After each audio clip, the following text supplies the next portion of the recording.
بسم الله الرحمن الرحيم. السلام عليكم ورحمة الله وبركاته.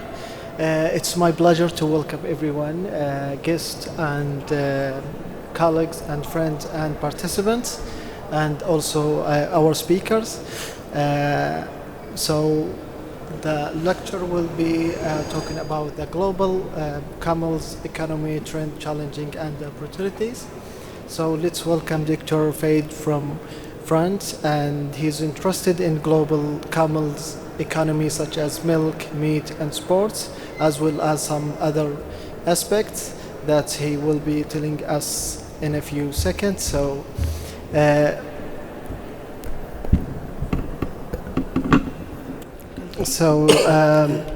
an opening question, Dr. Faid. Could you briefly outline the entrance of different aspects in global camels economy, such as milk and meat, in terms of also the sport as well? Okay. When we speak about the camel economy, we think directly to the production, milk and meat mainly.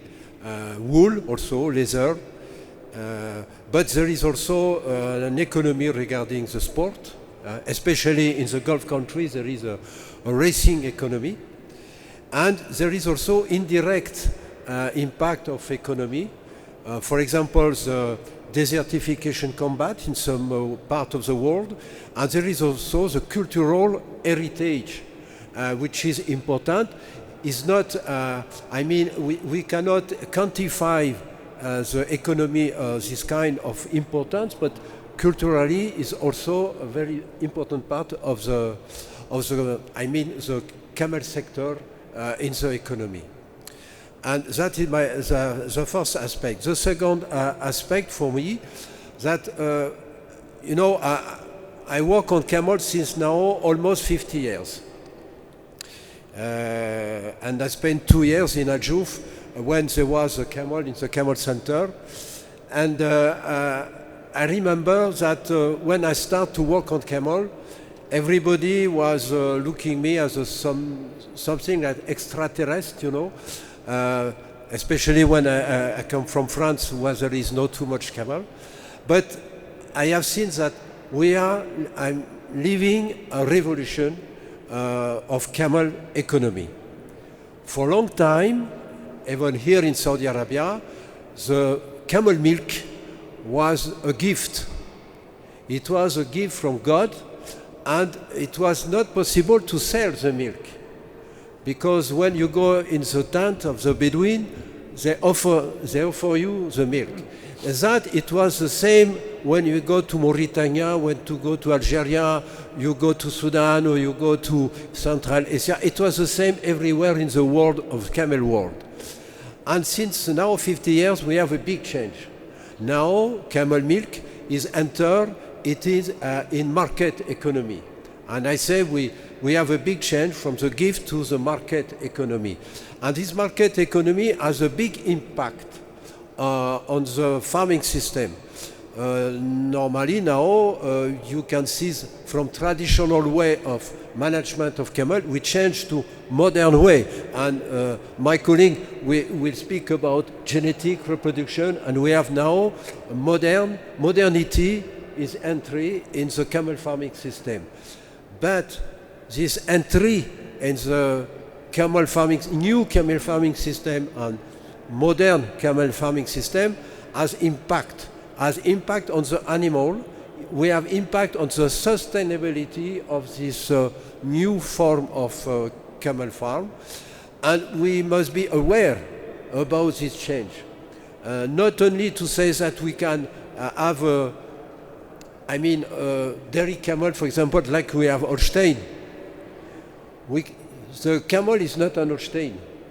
And we must be care about the animal. We must be care also to the farming system itself. And one question regarding the camel economy for the authorities, for the state, it is what we have to support in priority. Is it the camel system based on the family, or it is a big entrepreneurship with thousands and thousands of camels. And that is a big question. I know that in Middle East, the people they have chosen for the big enterprise. But in many parts of the world where there is camel, this change cannot be achieved easily. And I think it is an important point of discussion for the authorities regarding camel economy. Since we are talking about economy and milk economy, is there any difference? Because there are some studies recently published in terms of the different component of milk that's camel living in the farm and camels living in the wildlife in terms of the milk component. The milk component in camels that live in the farm and you mean the impact of the farming system on the milk composition? Composition, that is an important question. First, there is very few research regarding this aspect. My knowledge, there is some research who has been done in Tunisia to see the impact of the intensification of the production to the composition in vitamin and in the composition in fat, in the fat. When I was in الجوف here, I make an experiment with olive cake, with my colleague from the expert from the center, and we have seen that when we give olive cake to the camel, we change the fatty acid composition.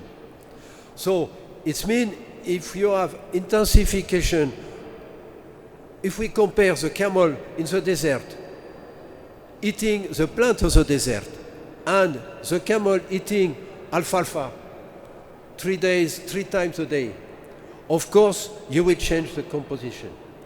But the importance of the change are not well studied, and I think that it is an important investigation for the future. And also because I know that the quality and the health effect of camel milk consumption, a lot of people, they speak about the camel milk is good for health and so on. Okay, but first it's not a medicine, it's a food, and we must be careful with what the animals are eating, because probably one part of the health effect is linked to what the animal is eating. And according to that, probably the camel milk property, virtues, could be different. Thank you, and thank you for clarifying that milk, it's not medicine, it's a food. And we're going to move to the second speaker, Dr. Andrew Egg. He's from France. His focus is in genetics and genomics. And the question is, your focus in molecular genetics and genomic. Could you highlight some of those factors influencing the camel population?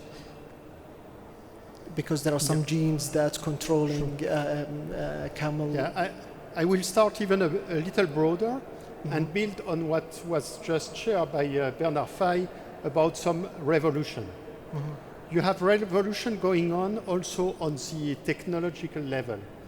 And I think when we look back in the past, all the milk industry in different countries, in different species, was built so far on observation. You observe what the animals are giving, and you see that animals are different, and they are giving different level of milk. Of course, management has a role to play, and depending on the food that you are giving to the animal, they may have a higher potential or not. But one part also of the potential to produce less or more milk is coming also from the fact that the animals have different genetics. So they have different encyclopedia of life in their cell, and that's molecular biology. There are some cooking recipes within a cell that are actually turning some nutrients or helping defining how some nutrients are turned by an animal into some other products. So that's the basics on genetics. And so, while up to now, people were selecting based on what they were seeing, there is now a trend with the new technological revolution that you can directly look and read the cooking book or the book of life within a cell, so the DNA, what is called the genome. You can read the information that are directly written on the DNA molecule. So that's a big revolution. And what this is allowing is really a new way. First, at looking at the animals. So in addition to the phenotypic, so the observation that you can do through your eyes or through some measurements in milk quantity per day, you can add some sequence, so DNA information to the system. And you can start looking at the differences between animals at the DNA, so the encyclopedia of life or genome level, and start comparing. And you will see that they have small differences that could play a role, but you don't know exactly the role. And so those small differences that we call genetic markers can be used to track and associate some of the observations, the visual observation on production, with what is happening on the genetic level. And that's really one new step in approaching the entire milk production, but also some other production, even racing, even beauty could be seen like that. So it's a new way of describing the differences, and it's also a great way to characterize the diversity, because then you have an objective way of assessing the biodiversity that is happening within a population. And then with this diversity, you can start doing some choices. Who you will be mating with who as part of the animal population. And so you are building actually a genetic knowledge and population and breeding program based on what you can observe on top of what is usually done, what you observe on the DNA level. And to do so, there was a need to develop some tools, genomic tools, to read the DNA sequence, so the genome. And those tools have been available now for a few years in all kinds of different species. And that's a direct benefit of having, in the 80s, a big effort of doing a human genome project worldwide with thousands of scientists. And they developed the methodology and the technology to do that in a quite easy way.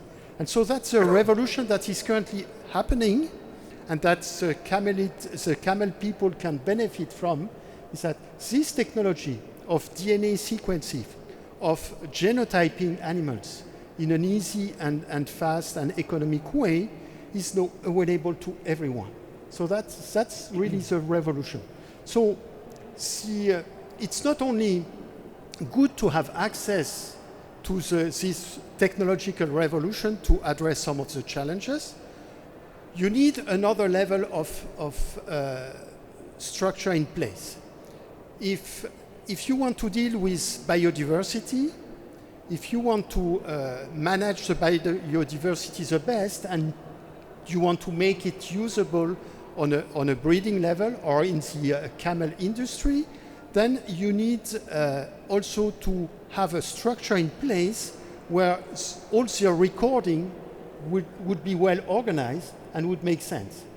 So if you want to address some genes or marker responsible for milk production in camel, you need to have some recording in place. So you need to record milk production in a precise way, but in a systematic way also. So you need to accumulate database, and then at the same time as you have this phenotypic information, you can use the genotypic information and build some association, correlation between the two. That's how you can then select afterwards in a much more precise way, much more efficient way. So that's actually what is needed, a structure. The tools, the technological level at the moment, it's available for everyone. But I think it's still challenging to have the right structure in place in terms of databases, in terms of organizational system to track, to record all the different level of production that is going on. Even cheesability of camel milk, for example, could be done. So that could be one of the criteria. But we don't, there is clearly a need to organize that, I think, a little better. But very relevant is also to characterize the biodiversity, the genetic diversity that is present in the population, especially here in the region, as you are the region where clearly those animals originated. So you have a huge diversity. You need to characterize that, and then you need also to protect that diversity. Not just jump on one marker, genetic marker, or one trait, and do a very industrial fashion of breeding program, but really manage the biodiversity, so to maximize the biodiversity moving forward, because it's critical for the future. And if I'm allowed just one further comment, Bernard was mentioning also the diet of the camels. They are eating plants, but you don't know actually what they are getting, and so, because they are outside and they are just grazing, or they are getting what they can find. There are some new, also here, some revolutionary way of tracking some of the diets by actually collecting some fecal samples and start sequencing what is inside. And it has been done. I've seen a study published for bison, where by doing that, they are able to reconstruct some of the diets of bison animals in all kind of different places in the US, and find out what proportion also of the different plants they were eating. So that may be a way, a new and future way at starting to address or to assess the diet of some camels that are living outside. You talked about DNA sequence. Is there any database that's for studying a certain genes that's linked to milk, for example, milk quantity, or like studying a gene for fertilizing in certain species? So you have some, regarding DNA sequences, first you have some generalistic databases where the full DNA sequence of some organism are stored and making available to everyone in the globe. So that would be databases that are called Gene Bank and some others, but Ensemble also, where you have access to what is already sequenced and what scientists were willing to share. So that's available. Then you have a lot of publications that are describing actually some relation or association between some of the genetic markers that were described and some traits of interest. You have also sequences of specific genes, and if we speak of milk production, of course we know that, for example, casein genes are key in that context. So you have sequences, but then you don't know exactly what the gene will do in the specific population that you are working in. So there is still a need of a research level to be done to actually address some of the challenges that you are facing. You have different variants, for example, for kappa casein, or beta-lactoglobulin, or alpha-lactalbumin, and so on. You have different variants. Which one is associated with what? For example, we have in cattle description of the B kappa casein allele being associated with a better cheesability of cattle milk. This is the same in camel. It has to be demonstrated, right, to be studied. So you need to be able to address not only the genetic variant at the kappa casein level, but maybe also some RNA-seq studies, so the coding sequence of the gene and all that, so it's getting a little deeper into the detail. So a lot, we are at the beginning, but there is a revolution going on, and we need just to build on that revolution, and that will help to further enhance and improve the entire camel economy. Thank you, that's really interesting. Since we are talking about fertilizing and reproductive system, we're going to move to the third speakers for today. And Dr. David Monaco is from Italy. He's interested in camel reproductive system as well as fertilization. So could you please highlight the trends as well as some challenging in camel reproductive system as well as fertilization? Thank you. Well, when we start talking about camel productions, we have to first understand the link between camel productions and fertility. Either we are talking about elite camel herds, or we are talking about meat production or milk production. There is no productions without the fertility, and the fertility depends on the health of the females, on the health of the bulls, on the fertility of the bulls, and from the good pregnancies and from the survival of the newborn. Actually, there are many challenges in these aspects because of many breeders. They used to sell or to slaughter their camels because the fertility is very low, and there are some researches that demonstrated that most of the camels that are slaughtered, particularly females, they are slaughtered because of poor fertility. And at the slaughterhouse, they found that almost 50, if not more than this percent, is affected by some diseases on the genital system. There are researchers in Saudi Arabia as well, but in many other countries, in Algeria, that states that there is almost between 40 and 60% of the females which have genital system disorders or diseases. So one of the big problems for the breeders will be, first of all, to identify properly these females and try to stop breeding these females, also infecting the bull, which will affect and will spread the diseases to all the other females, and to receive the proper help in treating reproductive diseases. And particularly, we have two main reproductive diseases, especially in Saudi Arabia. One study from Qasim University showed that endometritis and ovarian bursa diseases are the most prevalent diseases affecting the reproduction system in females. So it's important to keep track on what is going on in the herd and to get all the information about initial suspicions of infertility first. The other aspect, which is, I would say, somehow neglected, is the fertility of the bull. If we are talking about the fertility of one female, yes, is a problem, is an issue, but if you have one bull, use it for mating 60 to 100 females, and this bull is subfertile, the economic loss and the sustainability of all the system is damaged, is severely damaged.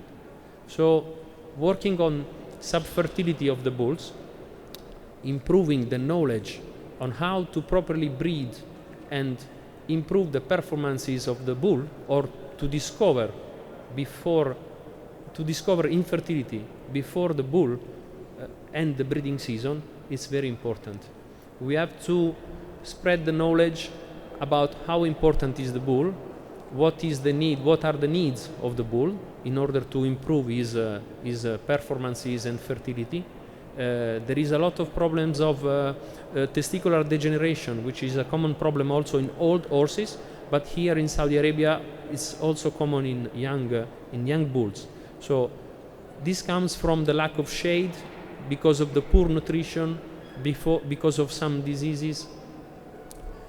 The genital system of the bull is particular. If the bull has fever for 5 days, for instance, or for 10 days, he will show subfertility after 60 days. So it means I have a problem in November, the bull goes to mate the females in January, and he will have subfertility because of the fever of 2 months before, 2-3 months before.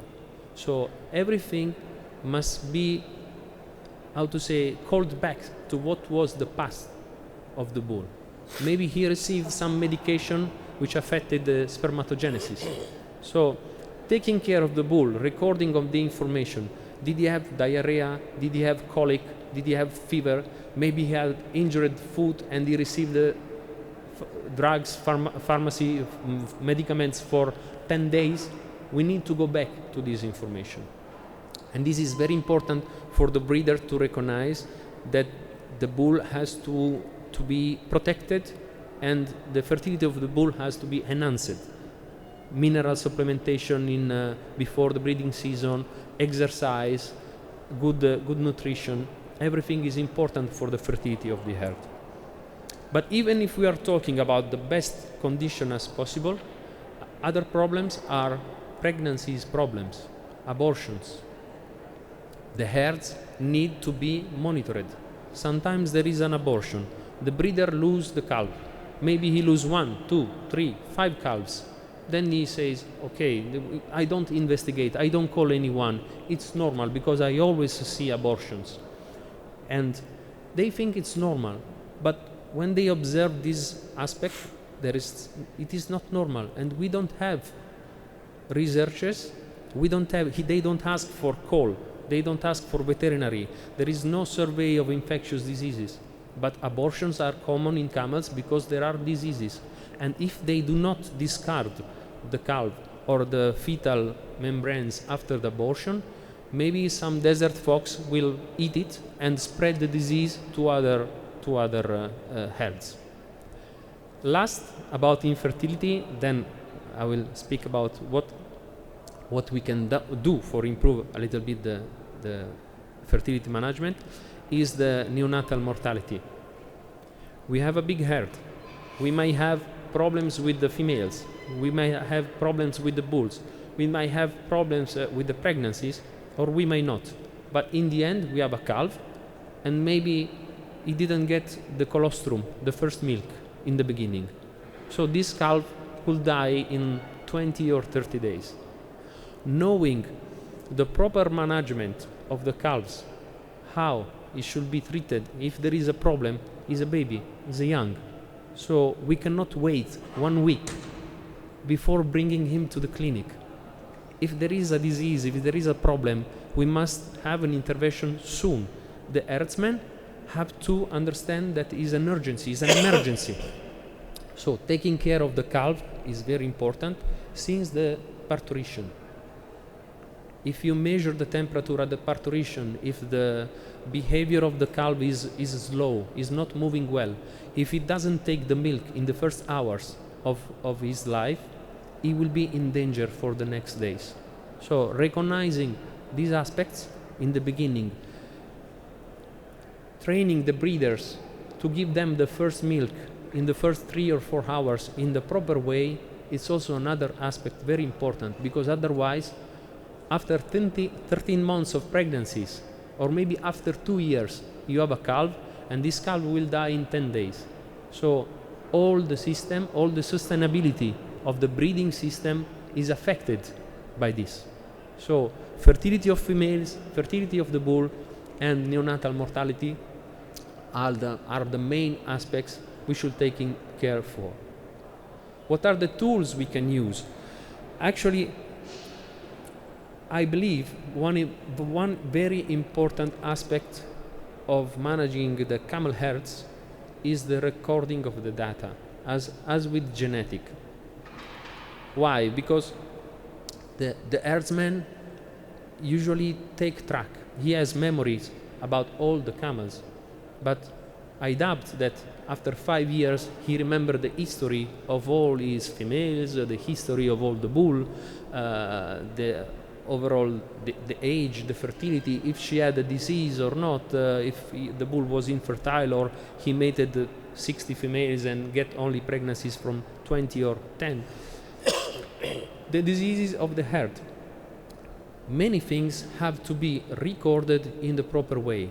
This pass from identification of the animal and having a tool for recording all the information. One veterinary today will go on this camel, on this female, he will visit her. Maybe he will give a treatment. The problem will be solved or not. After 1 year, after 2 years, the camel could be sick again. I go back, another veterinarian go back, ask to the herdsman, what was the disease? I don't know, it was a belly disease. What medicament he took? I don't know, a drug with a green label. So how can we improve the health of the animals if we don't track the history of all the herds? How many abortions did you have? 5, 10 this year? 2 years before 1. Okay, what has changed? They introduced new animals, new diseases. We need to track the information of the camels. We need to track their history, their medical treatment, their overall fertility, their genetic data, their productions. Everything is needed to be collected in a systematic way. What we can do with this? Actually, there are some systems that can connect the bolus, the ruminal bolus from the stomach of the animal with a mobile phone. So there is a stick reader, the animal pass, maybe from distance. We don't need to approach him very well and to stress him. And I have the identification number of the animal on my mobile phone by Bluetooth. So I have all the history, ID, the age, fertility, how many newborn she raised, if she have any maternal behavior, if the newborn were healthy, anything, diseases, previous diseases, vaccinations. We need vaccination also. So the recall also for the breeders, I have to treat for anti-parasites in January or in November. So all the herds need to be treated, the animals need to be treated. So tracking data, memory information, proper information for medicaments to be given to the animals, at what time, what drug, the posology, the route of administration, everything could be there. And this is very important because if we want to speak about general health of a herd, we are talking about hundreds of animals, 500 of animals. I think the overall herd is should be 100 to 300 animals, if not more. We need all this data, and we need to watch them on the phone and see, okay, you have 100 animals, how many of them they gave birth this year? 30? There is a fertility problem. 50? Okay, you are on average, is good. And how those things change between the years. So keep tracking on the situation of the herd, not only the individual animal, but also the herd. This is an important tool that probably has still to be developed and properly used. And we need also someone who can intermediate between the herdsman and the veterinarian or the owner. Because probably if we ask to the herdsman to collect all these informations by himself, it will be too much for him. We need an agriculture specialist, a veterinarian technicians, someone trained in agriculture and herd management that can collect this information. Maybe go to the herd twice a year and see, is everything okay? Do we have an issue? There is something we must improve, and go back and see improvement or not. Of course, regarding assisted reproductive technologies, we have then many other tools. Most of them, unfortunately, are still in progress because the research on camel assisted reproductive technologies started in the latest year. Until now, the most important aspect is the embryo transfer. Is working very well, and it can improve the number of pregnancies from one female. So once we have, and if we have a good genetics and we want to spread the genes of one female or bull, we can perform embryo transfer and obtain 15, 20, 30 calves in a year from the same animal, from the same couple, which is a great benefit, because actually you can obtain one calf every 2-3 years in camels. So embryo transfers is working very well. Unfortunately, artificial insemination is still in progress. There is now a good improvement about semen collection, and there is a hard work and research is in progress regarding semen collection and freezing, but still is a great challenge as compared to what we see in cows and in horses. In camels, we are a bit far from obtaining the same results with artificial insemination with these animals.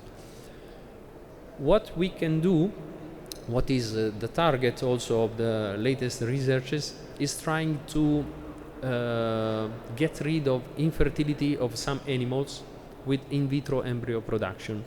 So we have an animal which is infertile. She cannot have pregnancies. So it is possible to collect either embryo, if she can give embryo, or to collect oocytes, so to get the ovum from this animal, and use a very small part of this of semen in order to fertilize these eggs. So from this female, which would be indeed infertile, we can obtain embryos with a small part of semen, even with the frozen semen. And there are two ways for achieving these results. One is in vitro fertilization, and the other one is the intracytoplasmic sperm injections, which is the technology which is already used in human medicine for obtaining pregnancies. Of course, is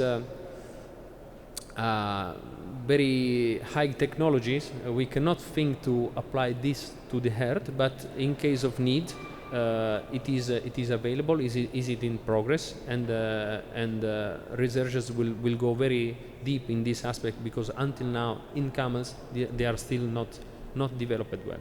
But we can reach this target in few years, inshallah. We have also other tools which are cloning mainly. It's the future of camel breeding also, for the camels which died unexpectedly, so we can store freeze the cells, the fibroblasts, and obtain clones from this. But this is a very important aspect and is of course is not related for production animals, but for elite camels, because it's a very expensive tool. So there is plenty of opportunities. For production, we must focus on the herd health, on the animal health, and for reproduction, we have technologies in development. But let's keep track on the herd productions and the herd disease, and for sure all the economy of the camel will be improved first. Thank you, that's really interesting. I would like to conclude with one question regarding to the fertility. Is there any key factors that we can increase the fertility in camels, not in genetic way, in for example in nutrition way, like using some food to increase the fertility in camels, not only just a vaccination or treatment? The issue is actually the topic is interesting, but is big. I would say from some researches, it has been in cow, it has been demonstrated that already during the pregnancy, if the dam does not receive proper nutrition, proper proteins in the beginning, the fertility of the calf, either female or male, will be affected. So first way to improve fertility is to take care of the pregnant animal, food supplement. This is a very important aspect. Second aspect is after the delivery.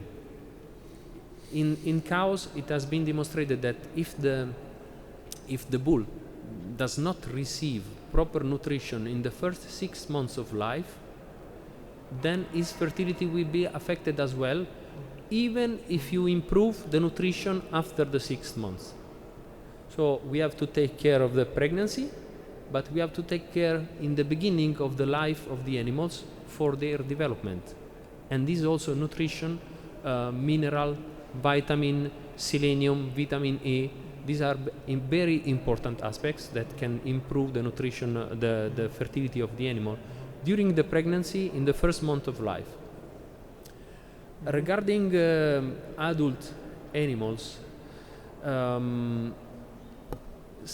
taking some researches from other animals, indeed, there might be some, I would say, management or nutritional strategies to increase the fertility of the animals. I would say it's not easy to assess the differences in some animals, but the preparation of the bull, for instance, before the breeding season, so after the summer, it's important with the mineral supplementation, again vitamin E and selenium, vitamin A, beta carotene, and linseed oil can be helpful also if it is properly stored, because the fatty acid can be very easily perishable, so must be careful about this aspect. And taking care of the body condition score of the animals. The animals should not be too skinny, but they should not be overfed as well, so not to be fat. A good body condition score, a lot of exercise and good nutrition are important for the fertility of the animals. Thank you. Fertility and reproduction is really important aspect. And going back to Dr. Andrew, in terms of the fertility, is there any gene we can target in terms of increasing fertility and reproductive system? I think I will come back to what was said before, is during pregnancy, if you don't feed the animal well, you will see an effect later on the offspring. And that's exactly what currently in genetics is discovered. And that's another revolution, is that behind the standard genetic level, where you play with the DNA molecule, or you just look at the information at the DNA molecule, we are now finding some epigenetic effect. So that means there is some methylation profiling that are affecting actually not only the well-being, but the biological status of an organism. And this is defined by, for example, a calf during its pregnancy.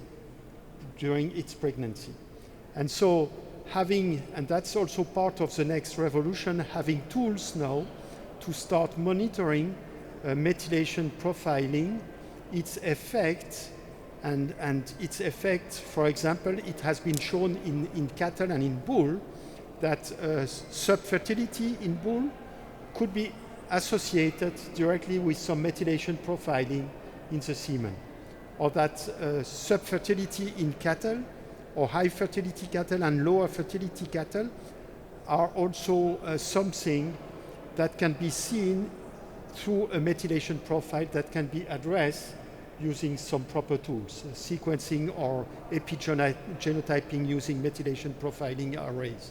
And so that is part of the revolution that is currently also in the game, and that will help building a better system. So instead of jumping, or instead of just using one gene of interest that will have a huge effect, but that could bring us in a dead end, because we wouldn't look at the other part of the genome and we would forget about the biodiversity. There are no tools to address that in a much more conservative way and much more sustainable way, all that start with what we said before is tracking, so collecting data, and then associating this data on the phenotypic level, so high reproduction, low reproduction, mortality, all that, or health challenges with the animals. You could associate that with some genetic marker and start building this knowledge, if you have a database in place, the right structure in place, to actually produce or monitor the next generation of animals that will be more sustainable, that will bring you more, for example, more milk, better milk in terms of milk composition, but also in a much easier way, so that animal with an improved genetic related to some reproduction and health trait would be easier to manage, easier to handle. And that's really where you want to guide the future. But for this, you really need to build the entire system. Yeah. Would like to conclude our session with Dr. Fay by asking, since we are talking about fertility and reproductive system and how we can link those aspects to economy, and since, for example, milk and meat. You mean to improve? Yes. A big problem with camel milk, for example, that globally camel, I mean worldwide, the camel has a low productivity because in the long history of camel, genetic selection was very low. The pressure of the selection, especially for milk production, was very low. I mean, okay, here in Saudi Arabia, maybe you have probably among the most productive camel regarding milk production. But if I look worldwide, it is very low compared to cattle. So it gives very low profitability in many places of the world regarding camel milk production. So only point that is good for camel milk, that the price is very high compared to cow milk, because the health effect is a good commercial argument for that. So how to improve the milk production, how to improve the economy of the milk production? I think there is two different ways, but I'm speaking worldwide. I don't speaking especially for Saudi Arabia. The first, it of course a big work regarding reproduction and genetic to improve the animal, to select the best productive animal and to have a nucleus of animal we have high production. But there is also an important point of management. You know, regarding feeding, for example, of dairy animal, you know, there is in Europe, you have a new farming, dairy farm. And I was surprised to see the people, they give food of the camel as it was dairy cattle. And we can see a lot of obesity in the camel. And we have a lot of problems. And it is a consequence of reproduction, of course. And in fact, we have to adapt correctly the feeding, the management to the physiology of the camel. You cannot twist the camel to be as Holstein. So we have to adapt all the management, to adapt the feeding, to adapt also the milking machine also directly to the physiology of animal. And that is an important point. Because we start, for example, milking machine here in Saudi Arabia, but we use the same parameters as for cow. And it is different. The physiology of lactation is different. The physiology of digestion is different. And we have to adapt to the physiology of the animal, not the reverse. Thank you. I'm afraid we are tight on time. So I would like to thank every one of you and also the audience and participants. And I'm afraid that we do not have time for the question, but their emails and contact information. Dr. Fahad. سريع, very quick question. Okay. Okay. First of all, thank you all for coming to Saudi Arabia and joining us here. Thank you for sharing all the interest talks regarding to your scientific field. The first question I have, and I think is related to Prof. Bernard. So I'm really curious, is ticks or the high concentration of ticks in camel could affect the physiological level for camels? Do you hear me? Ticks. No, I know. So There ticks, is too much a type of Est-ce que bugs. les tics sont un problème pour la productivité du chameau? Les tics, ouais. Les tics. Ah, okay. And the second question I think is related to Dr. Andre. Dr. Andre, I'm really curious about if there is a genetic variation in some species of ticks, so that could maybe have a side effect on, on camels. Thank you. If you could answer Dr. that. That's all the question I have, and thank you so much. Okay, for the first question, the answer is yes. But it depends of the quantity of the infection. Of course, in some case, there is blood sampling by ticks, and it can have an effect effectively on the productivity of the animal. So, all the disease has an effect of the productivity, not only the ticks, but all the disease. So, the answer is yes. I have to be short. Thank you. And to cover the second part of the question is about the genetic. I think here it's all about genetic diversity, because what we observe also in other species, that's depending on the animal, some animals are more resistant than others. And so that means that it's coming also from the genetic background that they have. So the key is actually to be able to discover what is different from a genetic point of view between the tick-resistant animal, or kind of more resistant, and some other, the tick-susceptible animal. And then once you have that, then you have a way through genetics to select for the more sustainable animals. So you can work in two different ways. Of course, the goal is not to spread the ticks, but to find some way to control the tick population and to reduce that, but working also with genetics to reduce actually the susceptibility of some and the effect of some ticks on the health of the animal. But that could be done also for other health traits, like the one that we spoke before. Generally, that's a One Health approach, where you want healthy animal in a healthy environment so that you can be healthy people around that. And that's really, I think today there are some good tools to work towards that direction. If I might also...